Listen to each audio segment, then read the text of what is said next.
Can we see if someone viewed our Roblox profile or not? Hello everybody, welcome back to our channel.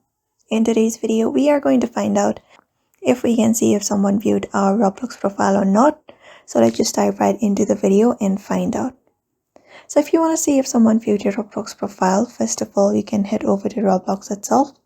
And when you head over to there, you will be finding different options, charts, avatar, party, and more options. So when you head over to more, you can find different options available here.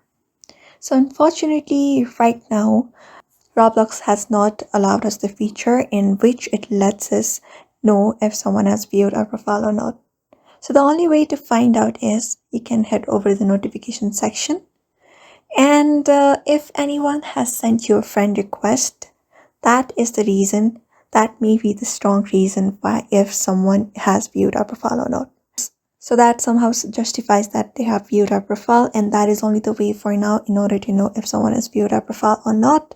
So I hope this video was helpful, and thank you for watching this video.